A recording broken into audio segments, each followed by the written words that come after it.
Hello, everyone, and welcome to Get Better, a show about two longtime friends trying their best, growing up, and hopefully getting better. I'm Zach Johnson. And I'm Sam Cherry on my brand new microphone.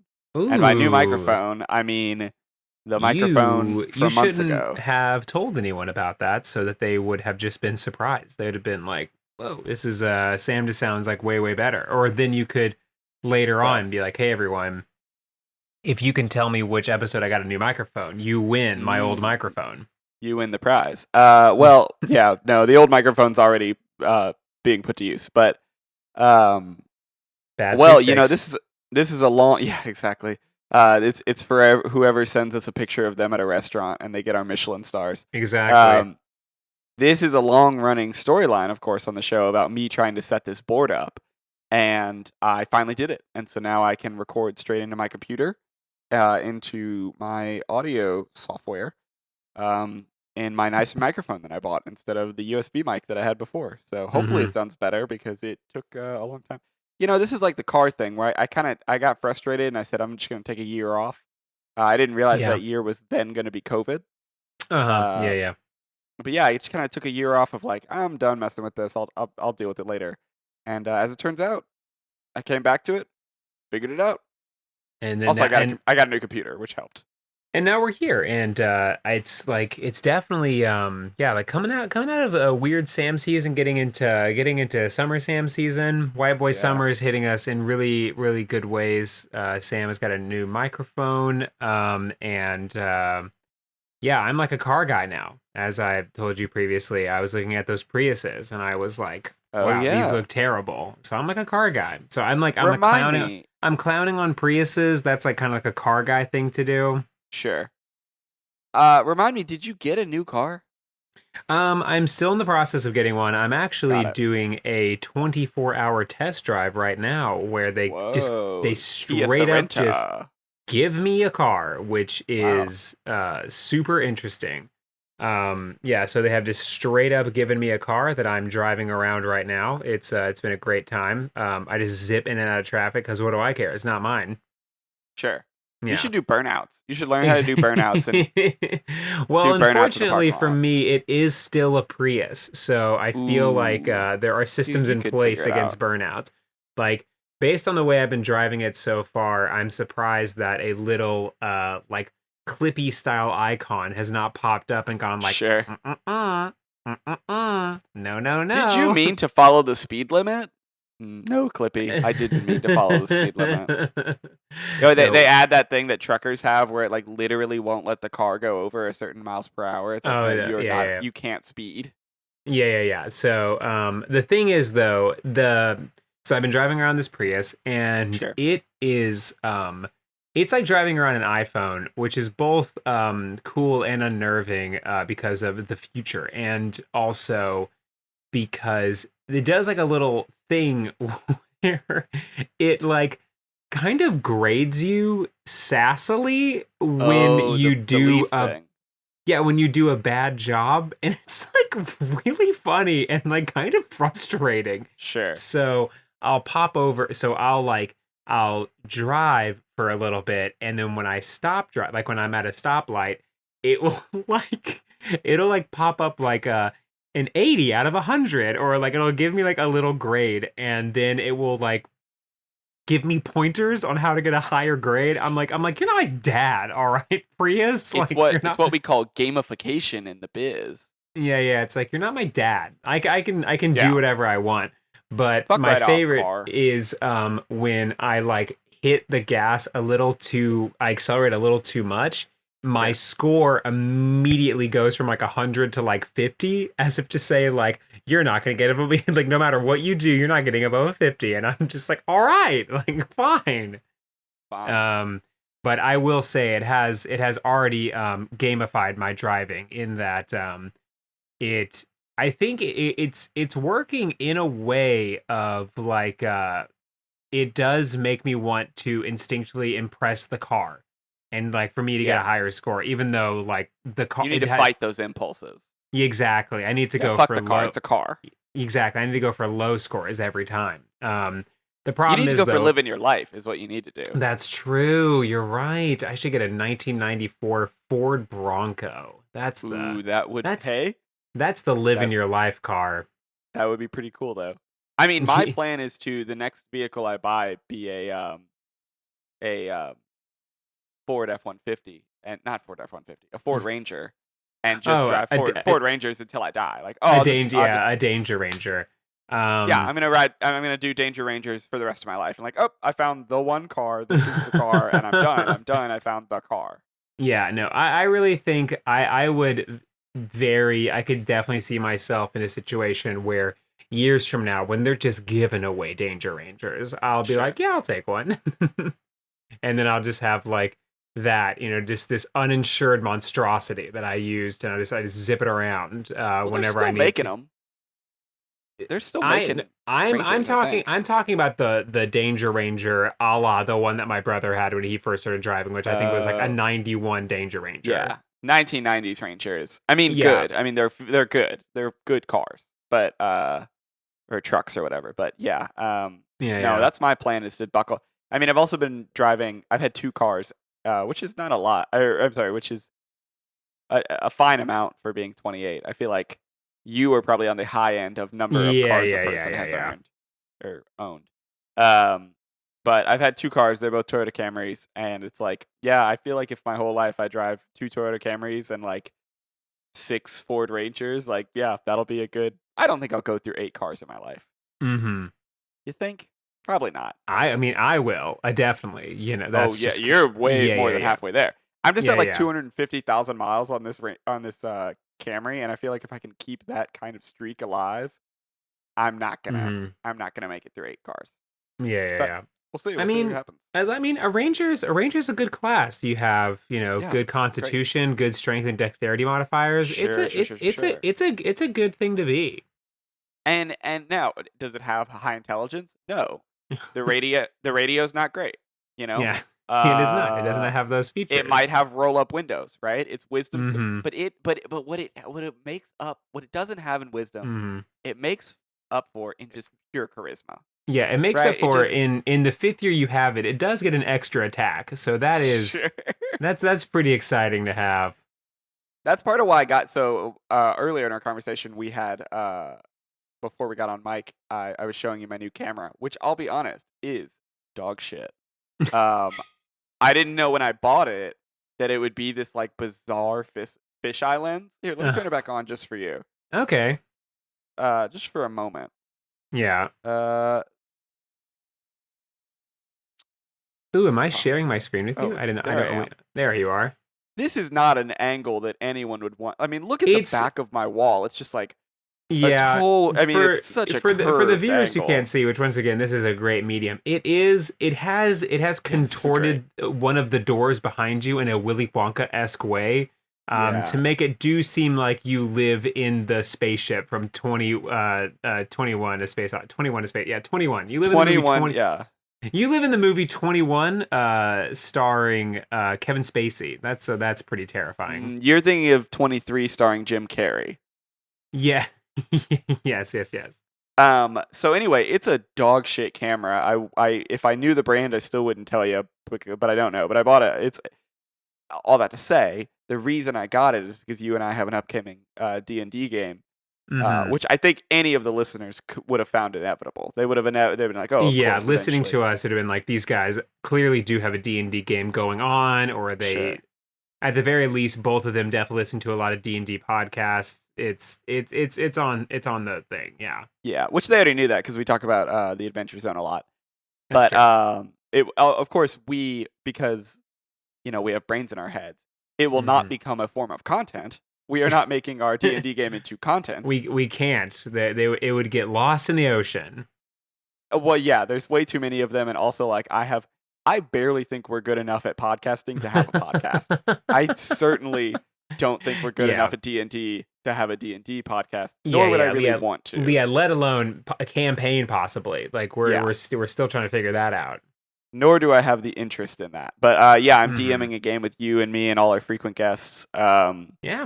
pretty soon. Yeah, it's going to be very exciting. I just before we came on, I was working on putting out all of my backstories and stuff. So putting got that out to you. What does that mean? Like to you. Oh. As in you put it in D&D Beyond? Yeah, I put it in D&D Beyond. I wrote it all down. I had to kind of figure out what a folk hero was. That was pretty exciting. So Sure. Yeah, lots of good stuff. Well, I'm very excited. I think it's gonna be just a grand old time. Yeah. But we'll see. Now, I don't know what else you have planned for this week, but I did send you in the robot. Our most recent patient. Mr. Bond. Wow, which actually oh my gosh. Oh yeah. All right, well, you want to just go ahead and tell them that, hey everyone, welcome to A Script Doctor. Is anyone a doctor? Theme music goes there. I need a doctor. I've forgotten to put the theme music in like 4 times in a row. So, the reason I set up this board is because I was doing some work and I saw someone who was doing like a review of soundboards, and my board does not have this, but they were like, oh yeah, there are these boards where you can just like pre-program audio clips, like your intro music, your outro, and I was like, I could just have my levels and everything, right? Like do all that, record straight into the program, and also like have a button that says intro music and a button that says Script Doctor and the train whistle for recommendations. Like I could just press a button and it would do it straight into the board. Oh my gosh. And then you could have like different ones that say like, oh yeah. Oh yeah. Yeah, exactly. But mostly like the things I have to do in post that are not really a big deal, but like if I could cut some steps out, I'd love that. That is currently not a thing that I can do. But anyway, I won't. But definitely, it's following on the Get Better train. It's definitely getting the premise of our show. Yes. Oh my lord. Oh, you're looking at our Script Doctor. It is the show, tragically cut short in its prime, and tragically named. Yeah, from May 1977 to April of 1978, the TV series Quark. I was calling it Quark in my head. Quark. That's what I was trying to say, but I said it wrong. Quark. It's definitely Quark. Quark, like the piece of matter. Maybe I've never heard of a quark before. A quark? It's what protons, electrons, and neutrons are made of. Mm-hmm. They're made of these things called quarks. Anyway, it's unimportant. I think it's named anyway. It's not important. This is basically a Star Trek ripoff, but instead of being intergalactic peacekeepers or whatever the hell they do on Star Trek, because I'm not a fucking nerd, so I have no idea. Letters. Don't care. Quark is a garbage man who goes around space picking up garbage with his 2 hot pilots who are clones of each other and in love with them. That's some good writing there. That's really exciting. Yeah, I assume that was written by Richard Benjamin, the main star. But yeah, there are 2 pilots who are. I'll get to that in just a moment, but yeah, we have so this is Quark, and it seems to be that this was made by the same guy, the same creator of Get Smart, who had a bit of a spy show happening. So it seems that this is kind of following in the same sort of vein.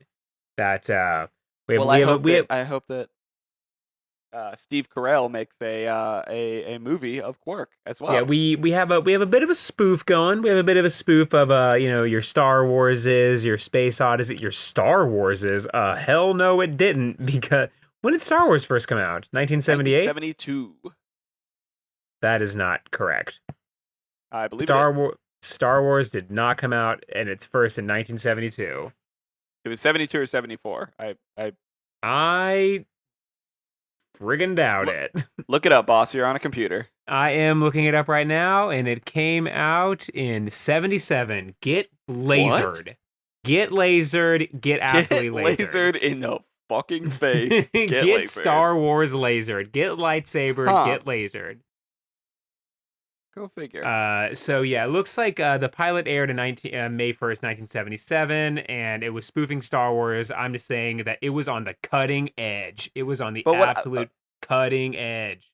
But they did the brave thing, which is instead of doing something, cool like Space Wizards with swords or Galactic Federations or 2001 Space Odyssey, here are some other Lost in Space, Buck Rogers, my boy Flash Gordon, football player turned intergalactic hero. They said, what if he was a garbage man with 2 hot pilots? Yeah. Which I think is it kind of gets into the same, and not to not to disparage the show, but Sure.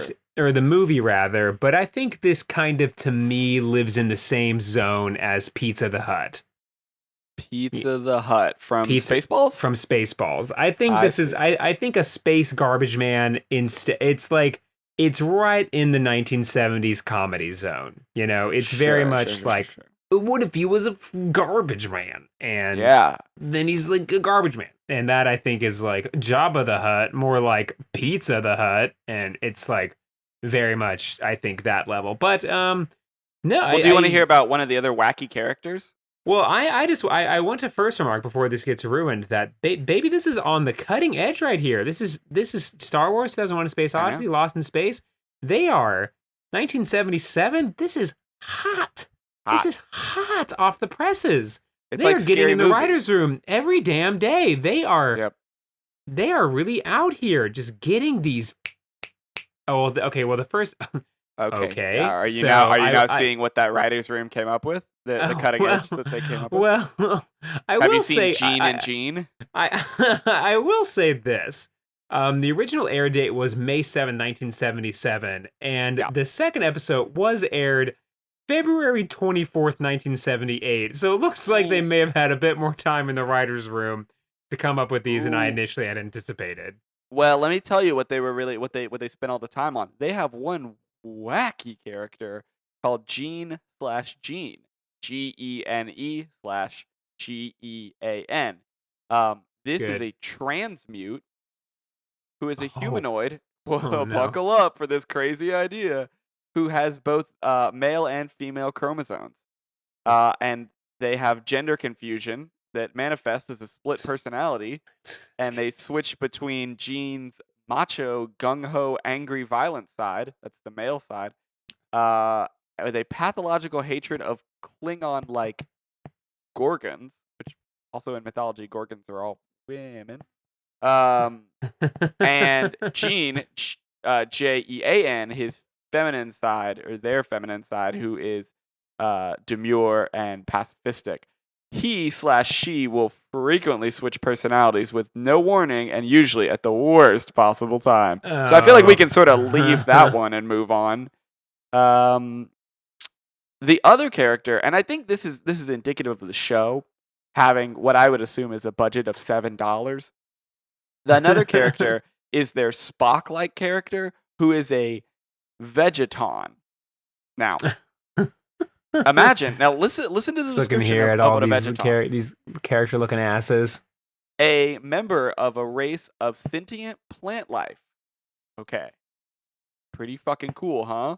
Mm-hmm. I mean, that's a pretty cool idea. I bet they got some great costumes. I bet they really put in the they work did some promotional ass images for this show. They have really been doing it. Yeah.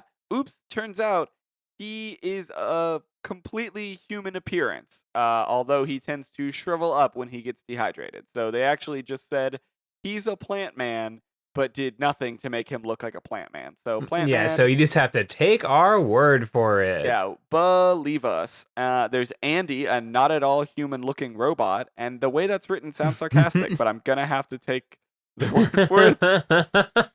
The way they wrote I'm looking at the crew here now, and I do not yet see a robot.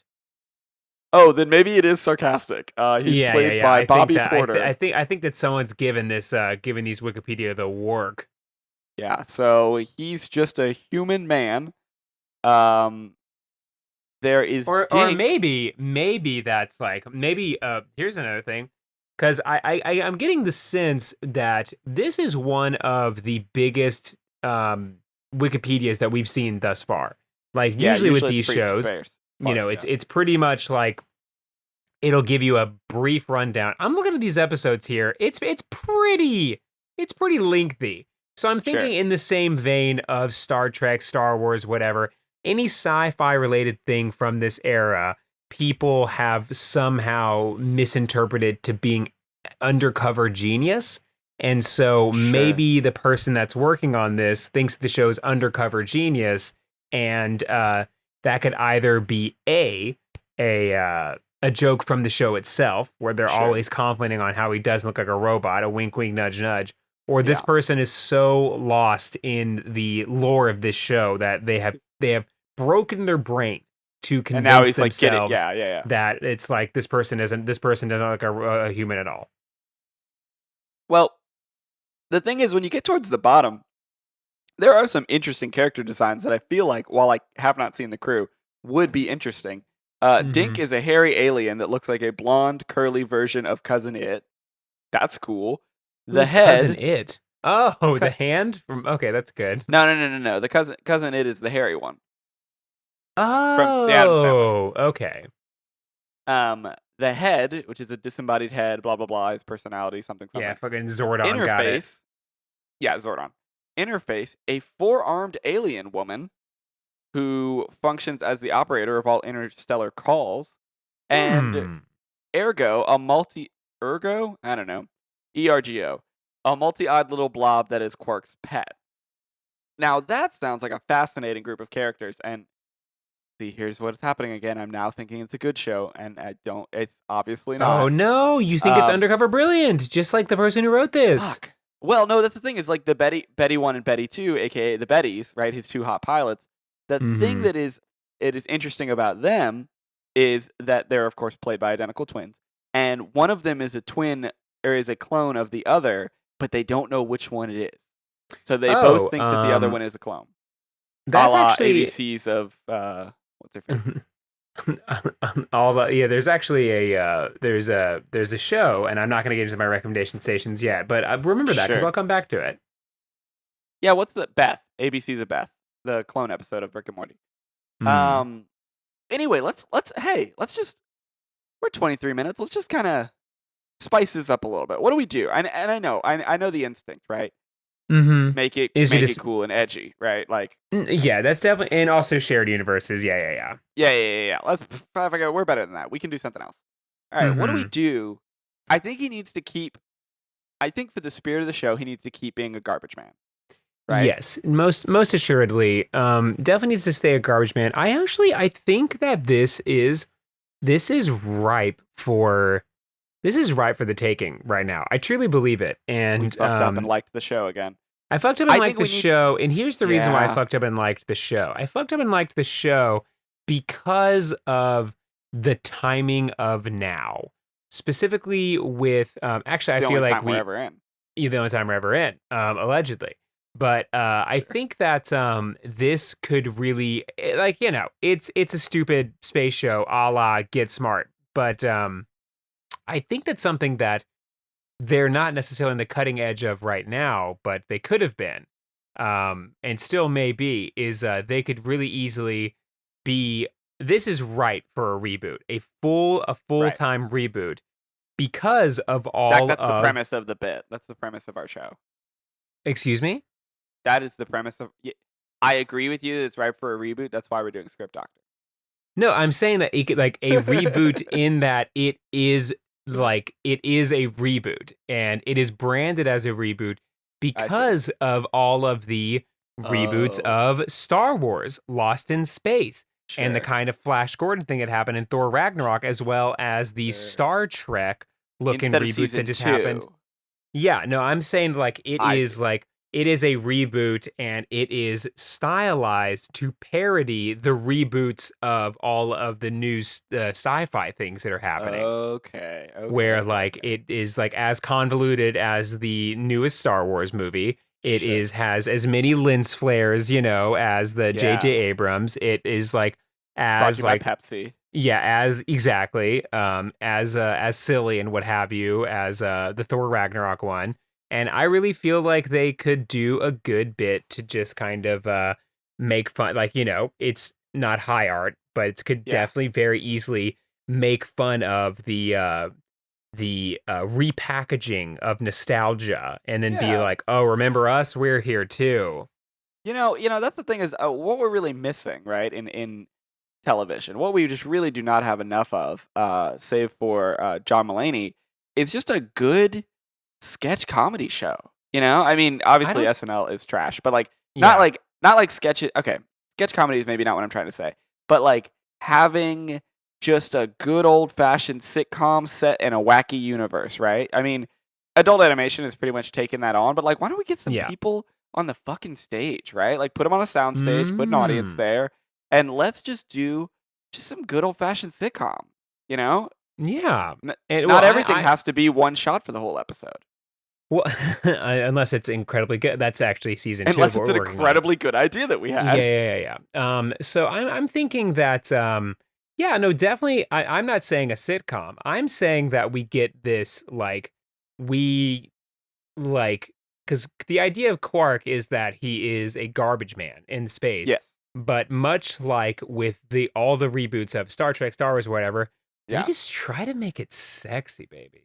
We just we get in there. I was gonna go the other way. We throw in like 3 clones. And we make it like as over the top as make one of them blue. Make one of them blue, a la. But they still don't know which one's the clone. Exactly. I'm not sure which one. Exactly. But one of the 3 girls is blue. Yeah, one of them is definitely blue, and they're still that's all the rage is that no one acknowledges that they're okay. Or it's all the rage to have it's in the shows you have a sexy girl, but she's humanoidly sexy, but she's just blue or she's just green, and that's all the rage in movies in sci-fi movies right now. Totally. Yeah, and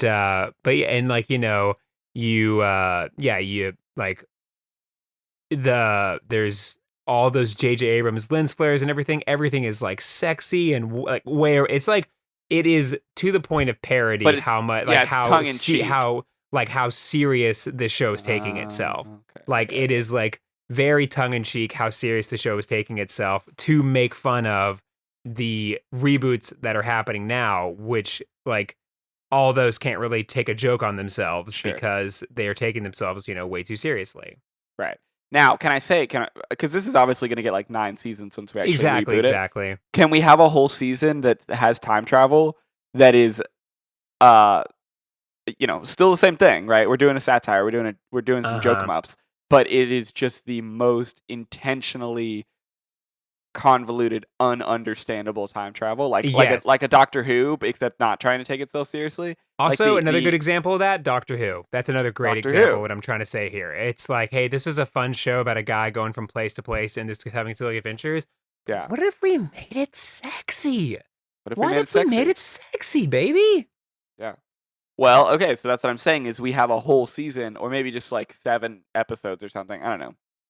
Yeah, and they say something stupid. They say something stupid like silence falls when the questions, something dumb like that. Something that no one would really ever say, but something maybe they spend an entire season trying to build or even up the 2 seasons. Several seasons about learning the doctor's name, and then they're like, we can't. Or no, the garbage man's name. The garbage man's name.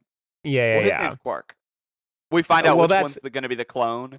And they build it up. They build it up. Yeah. And it's for some reason the universe will end for yada yada reasons if we find out which one's the clone. Yeah. So that's something dumb like that. Something convoluted and that no one would ever do, kind of stupid like that. Yeah. Right. Then we get to the end, and we get to the end of the arc, and then they find out off screen, obviously, because we can never know. And then they're and they walk out and they're like, huh, well, we figured it out, but turns out it didn't matter at all. We'll never have to mention that again. And then they and we still never know which one's the clone, except one of them is blue. Yeah. And then there's a villain from a previous arc that got dealt with, and they come back very inexplicably, and a different garbage man. A different garbage man. Or something like that. Or an intergalactic plumber or something, another working class job, but in space. Yeah. This is my arch nemesis, the electrician. Or the HVAC guy, but in space. I mean, listen, those gotta. I mean, you can't fix those on your own ship. You got to call somebody, and they got to fly out there. I mean, let's be honest. Even in space, well, actually not. Yeah, space is cold. There is obviously an HVAC system in all of those spaceships. Yeah. So someone's fixing it. If he's just picking up garbage off outside, like, then obviously there's someone going around fixing the HVAC systems of all these ships. Yeah. And he is the arch nemesis of Quark, who is a garbage man. I was thinking, go a little King of Queens. Okay, I am going to say this, though. Quick note, though. There is a character named Princess Libido, so do with that what you will. I missed Princess Libido. Where? Oh, you're reading the descriptions of the episodes. Yeah, I'm reading I just saw Princess Libido, and I was like, that's great. That's gotta know what that is. Where I come from, we don't kiss, we pollinate. Hell yeah. This is a lot. There's so much written about each of these episodes. Okay, anyway, continue with what you were saying. I'm just very interested in how they got the 4-armed woman. I mean, like, I was making fun of it at first because the first 3 I read were like, oh, they're actually clones, but it's like you just got 2 twins, and then it's like, all the first 3 are all. Yeah. Huh. I don't know. I mean, so now I can mute myself when I sneeze. That's a great idea. I don't have a But the first 3 are like, oh, they're just like, it's a person, but we're saying that there's something space-wise, and then you get to the second half, and it's like, oh no, there's actually all these like characters. Yeah, they blew the budget on that one. On the 4-armed woman, exactly. Yeah, exactly. That was their entire budget. I imagine the sets look like shit because they had to get that 4-armed woman. It did. It looks amazing. It did get an Emmy nomination for what? It got an Emmy nomination for costume design. Damn, they really did spend their whole budget on the 4-armed woman. Shit, dude. Yeah, I think that might have been it. So All the Emperor's Quasi-Norms Part 2. Yeah, looks like. Yeah, that might have been it. Damn. Well, so then we got to cut her out of the show, right? Oh yeah, no, we're not blowing the budget on that. We have too many lens flares to get. We got to have a blue lady. Exactly. How do we think we're going to get that? Like saturation on the cameras? Hell no. We got to paint that woman. Maybe pay her to tattoo herself. I don't know. That's her whole body blue. That's your whole body. We do have to find 3 triplets. Not 3 triplets. 1 set of triplets. I guess 3 triplets way too many. But 1 set of triplets to agree to be on the show and also learn how to pilot a spaceship. That's true. Then we have to tattoo one of them completely blue. Yeah, so that's going to take a lot of money. Yeah, that's the casting call for that one's going to be very. We have to talk to whomever is getting stuff from THC. They're the ones that really have. Oh, wait a minute. They have the market on twins and triplets and all that kind of stuff. So I'll have to talk to them. I fucking figured it out. Here's how we keep our budget. Here's how we keep our budget. Because obviously that's what happened, right? They blew the budget on the 4-armed lady. Yeah. We have a spin-off show, but it's a spin-off prequel where we have we get a bunch of people, right? You know, I watch a lot of reality television. We get a bunch of people and we say, you want to be America's next great set designer. So so this week's challenge is build a spaceship interior, right? Mm-hmm. But you team over there. Okay. Your challenge is to build this intergalactic market. And they're like, okay. And we're like, this week's theme is space. So everyone's going to build a different space set for all these different, but actually they're just building the set for Quark. Mm-hmm. And then the next week's episode, we're like, all right, you guys, actually you didn't get eliminated. You have another chance, right? To win $1 million. And this week's theme, it's also space, as it turns out. And we just have them build the sets for free. Okay, I like where this is going. So we just run this grift where we have a different show called America's Next Best Set Designer, and we can have America's Next Best Costume Designer, and America's Next Best Catering Service, and America's Next Best Cinematographer, and we just have all these people come on as a part of a game show. But the challenges every week are just you make the show Quark for free. And the real challenge is the legal fees. That is when it's things the labor are laws. Once those people catch wind, that is going to be the harder of the things to manage. But sure. But then, wait. But then we start a new show, America's Next America's Next Best Lawyer, right? And we get 12 lawyers. We just keep the to grift be going, our baby. lawyer. And it's like whoever wins the case, whoever does the best job getting us exonerated, will get to be our lawyer for a secret project. And like that would work out to where people would just instinctually rather, just want to be on that show because like you're gonna get famous. It's like when you're on, like, so we're going to talk a bit about Reality Check next week. We're going to have a special guest. I don't know if I don't know if that's going to be a surprise to anyone or not, but we're having a special guest on Reality Check. Super excited. We're going to talk about one of my favorite new shows, The Circle. And on that show, it doesn't really matter if you win the $100,000. I mean, it does because, you want to win $100,000. But you can really spin it to where you're gonna end up being just fine if you can market yourself. So if you're a lawyer, for example, on a show, you're Chloe. Yeah, if for example you're Chloe, you don't worry, baby. I think you're gonna do just fine. Just sort of jumping from Netflix reality show to Netflix reality show. I mean, we'll save it for next week. But yeah, she's doing just fine. Yeah, don't you worry. I think that things are gonna work out for you. But so you're the people that are on these shows, like the lawyers that are on these shows, right? I mean, even if you don't win, you're gonna do just fine. But we'll make another show called Lawyer Island, and they can all like hook up and shit or whatever, get drunk all day. Oh, okay, all right. All the lawyers from all these people from all these shows will be on our like Fantasy Island show, and then we just like they go on vacation, and they're like, they did us a favor. Yeah, the lawyers have to be hot. That's another really big stipulation. Oh, they all have to be hot. Set designers, the cinematographer, everyone has to be hot. Or they have like a weird like tattoo that some people would think is hot, but not most people. I'm definitely excited for that. Were we talking about some shitty sci-fi show? Whoa, what is this? You just dropped. Did you hear that noise? You were just gone. Oh, did you hear that noise? Was it the CIA? No, what was it? No, there was like a noise happened where it went bloop bloop bloop bloop bloop bloop. This is that noise that freaked me out that one time when I thought the CIA was listening.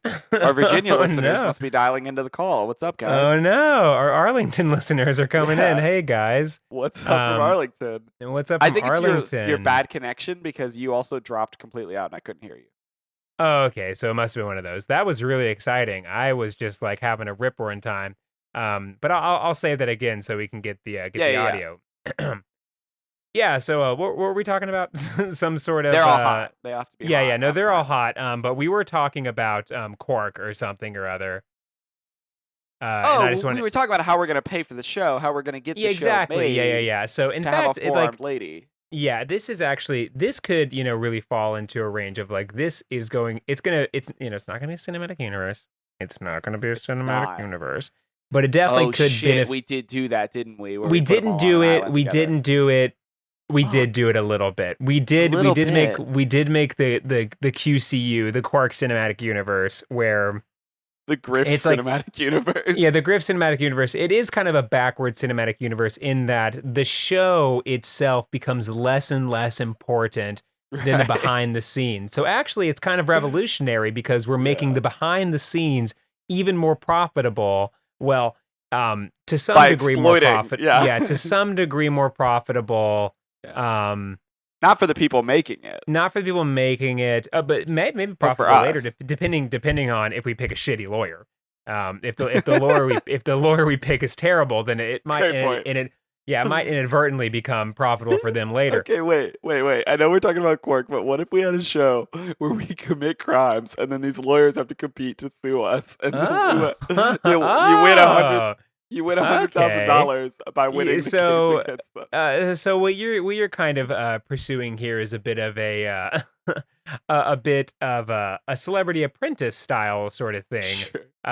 But each week is a challenge, and the challenge is getting us out of real life crimes.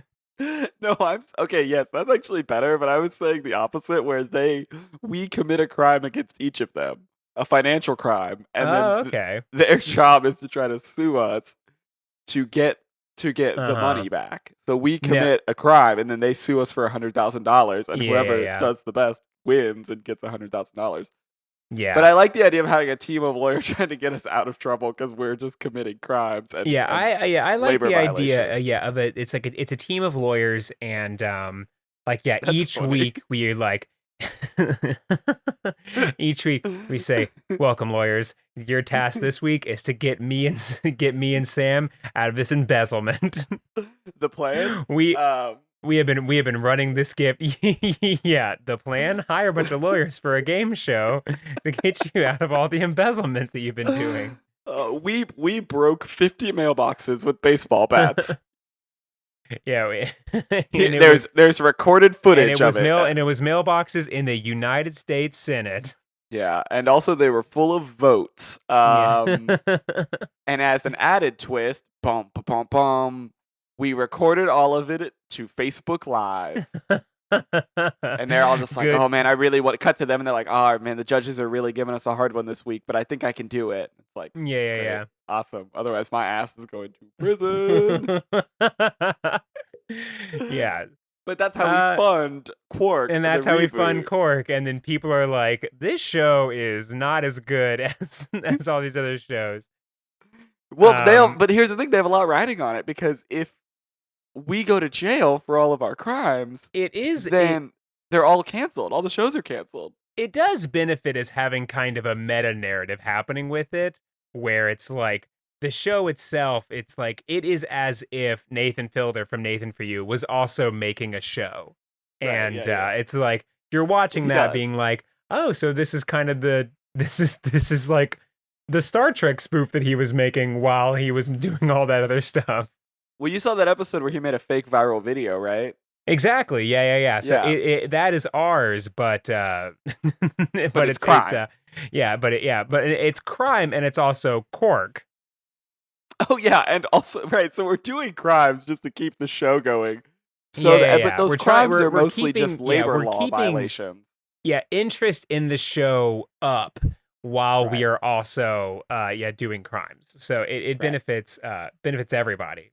When all except the people working for us, except everybody on set. It does not benefit them. See, but here's my problem. We do have to pay someone with a camera at some point. Wait, no, we don't. Okay, because we have the cinematographers, right? And they're also filming the lawyer show and also filming Quark, right? Yeah, but they believe they're on a show called America's Best Cinematographer. And then we do a reverso Uno card and we keep that grift going forever, where the people that are filming the lawyer show also don't get paid, and then we just do the same thing over and over again. That's what I'm saying. I'm saying they're on a show called America's Next Best Cinematographer, right? And and Derek, the hot cinematographer, is filming the lawyers, right? But then Kevin... It's actually a lot of work, and there are several episodes where we do address the cinematographers with things for the lawyers, and then vice versa. And that's kind of a part of the love of the show, where sometimes the cinematographers do have to study law in order to meet their challenges. But one of the contestants on the cinematographer show, his challenge every week is to film the cinematographer show. So he's never seen on camera because he is the cameraman for the cinematographer show. Exactly. And then we just keep, it's like a cyclical thing, and it's just you and I not making any money somewhere in the middle. No, we're making money. We're making money from all of this because we're running the shows. Right. We're making money from all the shows, and this is how we by get not paying anybody to build. And then I put that shit right back in Doge. Yeah, I get my bag in the real honest way. Yeah, exactly. And it's like, listen, I don't know what to tell you. I can't. And then that's how I initially get out of it. Is I say something along the lines of like, "Hey guys, look, I did take all of your money, yes, but I did invest it in Doge, so that if you come back to me in a week, I swear to God, it's gonna be worth so much more. It's going up 900%. Doge is going to the moon, guys. I lost all of your money at the end of that sentence. I am so sorry." And it's gone. All right. Well, that sucks. I think this is good. I think we have I love it. Ouroboros of shows, but honestly, NBC's getting like 12 for the price of one, and other than paying us, that's gonna be quite the time slot. No, this is their new schedule. Yeah, Their this new is it. schedule Yeah. is the Griff channel. And then periodically they have a Friends reboot. Yeah, but the point is we are NBC now, right? The whole every right. episode is about us because we're the judges for like 12 different reality shows about making the show Quark. That is perfect. Cool. Well, you're welcome, Quark. We saved the day, and I'll send it over to my friends at NBC. How's the patient, doctor? He's gonna make it. So I want to get into a brief recommendation station, and if you haven't seen this, I would like to talk to you a bit about it more on the show because I'm interested to hear what your opinions are. It is called The Mitchells versus the Machines. Have you seen this? I haven't seen it yet. It looks really good. It's really incredible. It is produced by two of our favorite guys, Phil Lord and Chris Miller, who did work on the Lego Movie, Cloud with a Chance of Meatballs, 21 Jump Street, 22 Jump Street, and most importantly, Into the Spider-Verse. Same studio. It's Sony as well. Yeah, it's the same studio. They are really on a tear recently. I think that they made Emoji Movie and they got roasted into the dirt, and then from the ashes of that, they became this like undead zombie that's like, I'm gonna make dope shit forever. A lich, you might say. They really I think through having nothing more to lose, they did encounter some sort of very dark magic. And that dark magic enabled them to make really, really fascinating animation that's really pushing the bounds on what like this visual storytelling medium can do. I didn't realize Sony made Emoji Movie. They did. They absolutely did. Produced by Columbia Pictures and Sony Pictures Animations. Oh, do better, guys. Yeah, I mean, you did, I guess. I said that, but you guys absolutely did. Yeah. Did much better. But yeah, just a lot of things that you could like. I'm not gonna like ruin it for you, but the style looks cool. The art style looks really cool. The style is really great, and they do a really amazing job of animating emotion in a way that I haven't seen before. I think it's pronounced emojis. Emojis, yes, you're right. They have this really great way of animating emojis. Like the shrug looks like a shrug. I swear to God. The poop, it's a poop, and it's voiced by Patrick Stewart, Academy Award winner Patrick Stewart. I can't believe they did that to him. Yeah. They really. I mean, he does stuff on like American Dad. He's like, I don't think he like gives a shit. Anyway, but there's a lot of just. So the story is told from the point of view of the youngest daughter. I was looking this up to make sure Patrick Stewart has not won an Academy Award, and it's probably for shit like that. They said no. You've wasted this. Yeah. There is the story is told from the point of view of the youngest or the daughter, and they have a lot of ways of like animating how she's feeling in these like kind of like stylized like almost like paper drawings that are kind of drawn in her handwriting, like kind of pop off of her like when she's expressing things, and when other characters are talking to her, those same sort of things are popping off of them, and it's just this really, really like nice way to kind of like it's kind of hard to explain, but when you see it, it's just I was very much it's something that I think that the Sony and especially Phil Lord and Chris Miller have been doing very well of like animating emotion in just not the strictest of terms, but rather kind of like giving you just a tiny insight on how the character is feeling just based on visual cues that are kind of coming off of them. It reminds me a great deal of that one sequence in Into the Spider-Verse where Miles is getting his spider powers for the first time, and then to kind of show the audience that he is able to get his spider sense, the background behind him totally drops out, and it just says "Look out" in big letters. Which is just like a really interesting 2 frames. Look, boom, boom. And so cool. It's just really, really interesting. Like the way that they kind of show you what he is, or like even like while sometimes he was talking or thinking, like those thought bubbles would pop up next to him, and it'd be stylized like a comic book. Right. It is the way it's done in this movie is very similar, and I'm very glad that they kind of took that same sort of animation style and like kept pushing it forward. With like her character specifically, because she is like she is the narrator of the story, and so just as you are like seeing the story from her point of view, you're getting a better insight into her emotions just based on these like, it's like sometimes like lightning bolts come off of her, but they're lightning bolts that look like they were drawn in a notebook.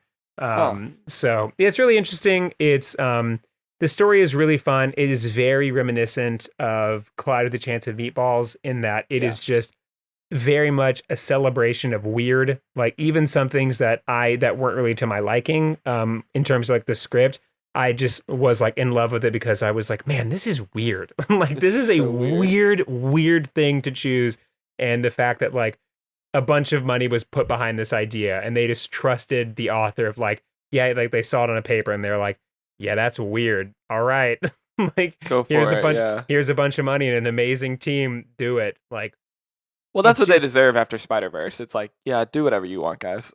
Yeah, do the fuck what we trust you. Go for it. Yeah. And actually, this is the only reason I want to bring this up is because it was originally called The Mitchells versus the Machines, and then the title got changed before it got changed back, and the title got changed to Connected. They would have stolen the show. They would have stolen our bag. They would have stolen our bag. No fucking way is NBC gonna let that happen. Exactly. No. So NBC got on the phone. They were like, "Listen, you jackass. Our boys are fixing this show that we just canceled. Yeah, we got a crack team. Don't you think for 1 second that you are going to be? I'm glad. Not on our watch. So yeah, our boys are fixing this show. So yeah, they saved the day. God. They pushed it out. So it was definitely they really saved the day at the end. So yeah, it's called The Mitchells versus the Machines, and I cannot recommend it more highly. It is on Netflix. So if you have Netflix, you can watch it from there. It's really good. Two of the writers, Michael Randa and Jeff Rowe, they both worked on Gravity Falls. So it definitely has a lot of that sort of like Pacific Northwest sort of vibe of like forest, like and mountaineer kind of sort of thing that you see a lot in Gravity Falls. So yeah, and also the Pacific Northwest.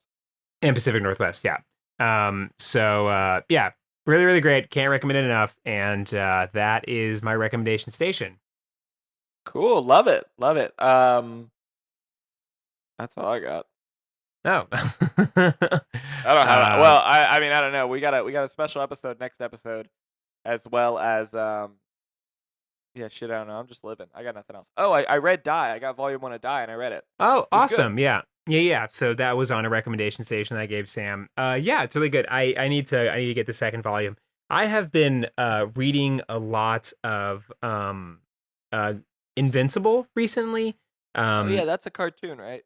Yeah, in fact, the thing where there's a pair of twins that are clones that they don't know which one is the clone and which one is real. That is a major plot point. That's a major plot point in Invincible. But are they hot? Yeah, they are hot, but they're also blue, cool. So they're even hotter. Oh, so you're just pulling straight from there where they're hot. Exactly. And blue. Yeah. I all art is imitated. I stole that. So yeah, no, it's Invincible is a really good show, but I kind of just wanted to comment on briefly that I've been reading the comic Invincible, and the comic is at least for the first couple of volumes, so I've read about 30 issues of it. They're ass. They are not good. Not good? They are not good. And the way that the show handles the same things that are happening in the comic is amazing. Like it is one of the only times that I have been watching a show after having read the comic and go like, oh, this makes way more sense when you guys say it. Like this makes a lot more sense. Because in the comic, it just feels like for several until like the story gets going, which takes honestly forever. It feels like kind of like a long form Peanuts. Like it's just like they'll do like little bits and little jokes about like being a superhero, and it gets very tiresome very quickly.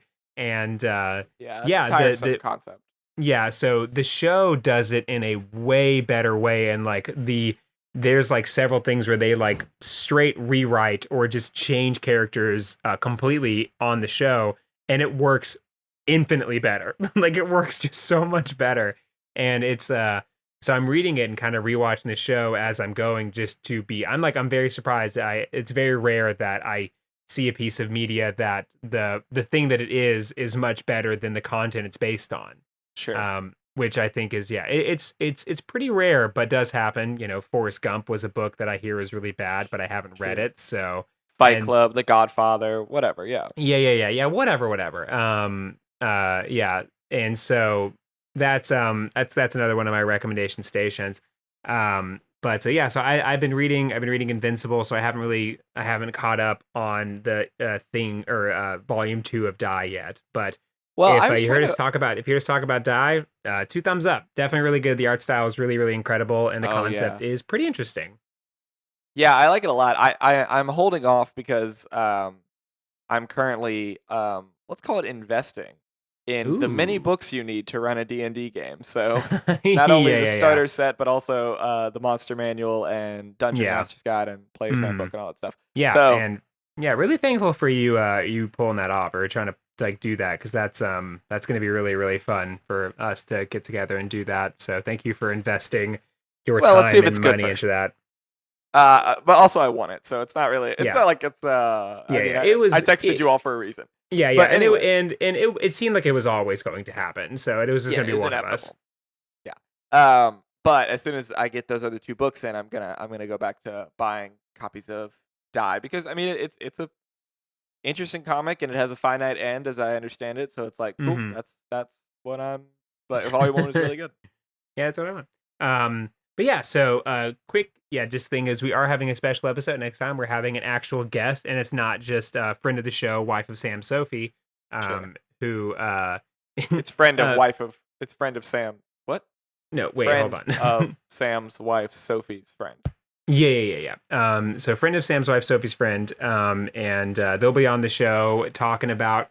It's just basically a long form reality check. Super duper excited for that. Going to talk about The Circle. If you guys haven't watched The Circle, boy howdy, are you missing out on a pretty okay time. As I was watching this last season, I was like, man, you could really boil down the dramatic moments in this show into about a 30-minute thing, and the rest of it's just kind of filler. Like, you're kind of for those that don't know, The Circle is a show. It's a reality. Yeah, but as a quick reminder, the show is going to be, it's like they're trapped in this apartment. Trapped. It's not Saw 2. They have to solve puzzles where they die.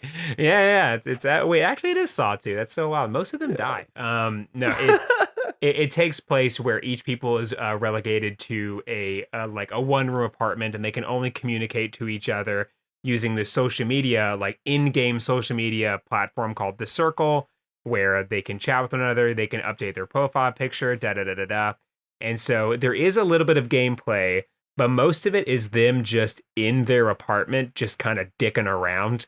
And each episode is about an hour long, and about 40 minutes of it is them just kind of dicking around in their apartment.